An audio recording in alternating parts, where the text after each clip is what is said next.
नमस्कार, आप देख रहे हैं ONG बिहारी। मैं हूं राजेश।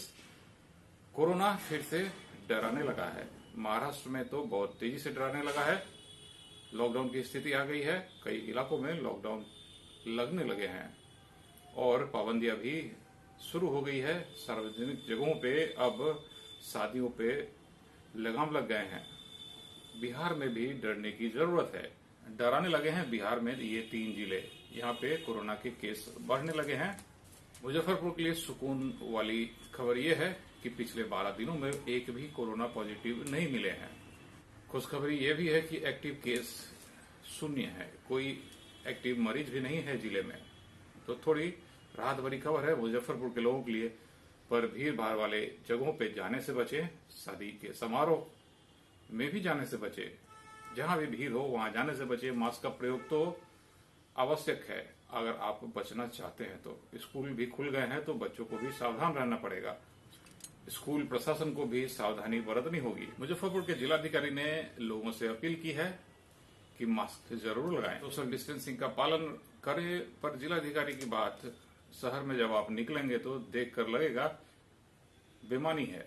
बहुत सारे बैंक में तो अब थर्मल स्क्रीनिंग भी बंद है और ज्यादातर जगहों पे सैनिटाइजर भी नहीं दिए जाते हैं। खासकर सरकारी बैंकों में। प्राइवेट बैंक के बाहर तो सैनिटाइजर लेकर उनके प्रहरी बैठे रहते हैं, पर बाकी जगहों पे कोई आपको सुरक्षा नहीं मिलेगी। तो ऐसे में आपको खुद सुरक्षित रहना पड़ेगा। कोरोना से बचें। अभी कोरोना गया नहीं है। पिछले होली के समय भी पूरे देश में जब कोरोना का लहर की शुरुआत हो गई थी, बिहार में उसकी सुगबुगाहट भी नहीं थी और लोगों ने होली मनाई थी, जबकि सरकार मना कर रही थी। इस साल भी लगता है होली के अवसर पे कोरोना का असर दिखेगा। कोरोना का रंग होली पे जरूर दिखेगा, ऐसा लगता है। पर बिहार वाले मजबूत हैं। उनकी इम्यूनिटी, प्रतिरोधक क्षमता बहुत मजबूत है, ऐसा देखने में आ रहा है। शहर और शहर के आसपास के सभी हाईवे और सब हाईवे पे बड़े बड़े नाले बन रहे हैं। 2-2 फीट ऊंचे नाले बन रहे हैं, जिनसे समस्या बढ़ गई है। सड़क के किनारे फुटपाथ बनने चाहिए थे, जिससे कि गाड़ियों को ब्रेकडाउन की स्थिति में किनारे लगाया जा सके। नालों के बन जाने के बाद सड़कों की चौड़ाई घट गई है। गाड़ियां नालों पे चढ़ नहीं सकती क्योंकि उनकी ऊंचाई 1 से 2 फीट ऊंची है और उतनी मजबूत भी नहीं है कि बड़े वाहन उस पर चढ़ सके। टूटने का डर रहेगा और एक्सीडेंट का भी डर रहेगा। रेवा रोड में भी नाले बन रहे हैं, हर तरफ नाले बन रहे हैं। गन्नीपुर रामदयालु नगर स्टेशन के पास की भी एक रिपोर्ट देखें आप, जिसमें नालों को किस बेतरतीब ढंग से बनाया जा रहा है कि रास्ते ही बंद हैं। 2 चक्के वाले किसी तरीके से निकल रहे हैं।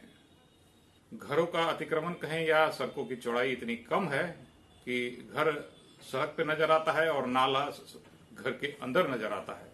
मैट्रिक की परीक्षा भी चल रही है। ऐसे में इस तरह के निर्माण कार्य करने से परीक्षार्थियों को भारी परेशानी झेलनी पड़ रही है।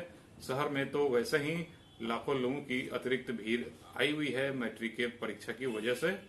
तो ऐसे में ये समय सही नहीं था नालों के निर्माण के लिए।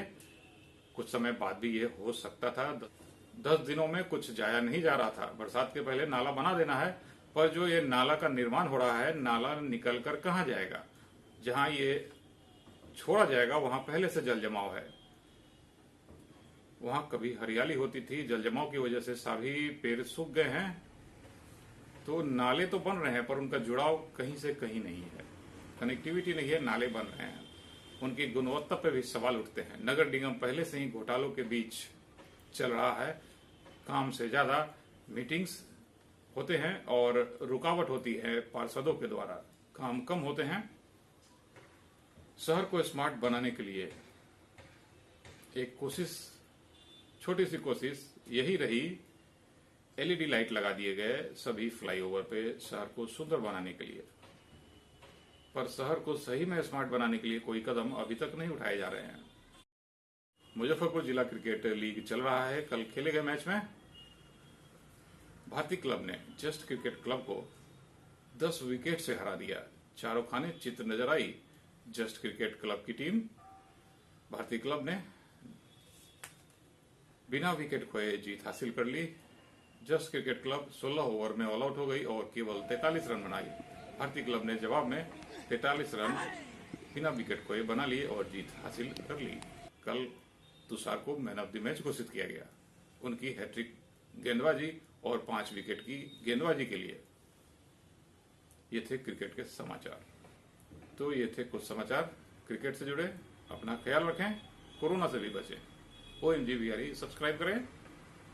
मैं राजेश फिर मिलूंगा आपसे अगली खबर के साथ।